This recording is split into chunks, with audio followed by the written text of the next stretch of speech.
Qu'est-ce que tu as trouvé enrichissant de ton expérience NUMAD? Bon, tout d'abord, on apprend à soutenir une cause, à parler à l'oral devant un minimum de personnes. Et ensuite, on apprend à parler avec un certain registre, c'est-à-dire d'une manière plus organisée, moins spontanée, ce qui peut être pratique pour des situations futures comme des entretiens. Partages-tu les points de vue de ton pays, même si vous ne l'avez pas vraiment interpellé? Pas tout à fait, mais dans certains points, oui. J'ai l'impression qu'ils ne sont pas suffisamment actifs dans la vie politique internationale, ce qui fait que je considère qu'ils devraient jouer un rôle plus important en tant que puissance américaine, ou bientôt puissance américaine, mais non, je ne les partage pas complètement. Comment as-tu trouvé l'organisation de ton comité? Pour ma part, je sais qu'il y a eu d'autres comités dont l'organisation était un peu plus compliquée. Mais pour ma part, les présidents ont vraiment bien joué leur rôle. Ils étaient à la fois stricts, mais en même temps ouverts à la discussion et nous laissant des marges de parole. Et la répartition des interventions était aussi parfaite. Je n'ai pas à me plaindre dans ce cas. Comment as-tu contribué au déroulement du débat?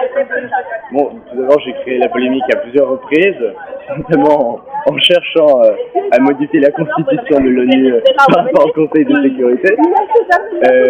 Mais ensuite, oui, notre délégation a souvent pris la parole, notamment avec des conflits incessants avec la délégation russe.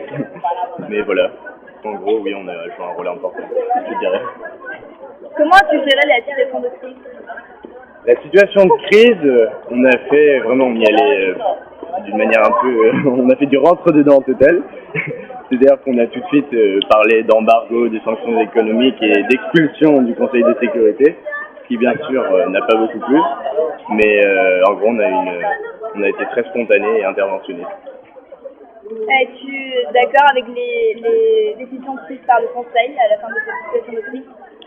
À la fin de cette situation de crise, oui, je dirais que c'était les plus diplomatiques, à la fois traditionnelles, mais aussi un peu plus modernes dans le sens que des vraies sanctions ont été prises, ce qui montre qu'il y a quand même eu un pas en avant. C'était pas tout simplement de la diplomatie vaine et inutile comme ça peut être le cas de temps en temps.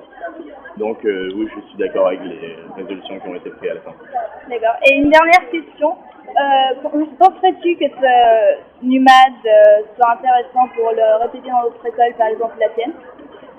Dans nos écoles, ouais, mais comme je le disais tout à l'heure, je considère que c'est quand même drôle de l'assimiler au voyage. Ça a un côté, une expérience, si on fait aller à un autre endroit qui ne soit pas dans sa propre école, je trouve que c'est encore plus enrichissant. D'accord. Merci beaucoup.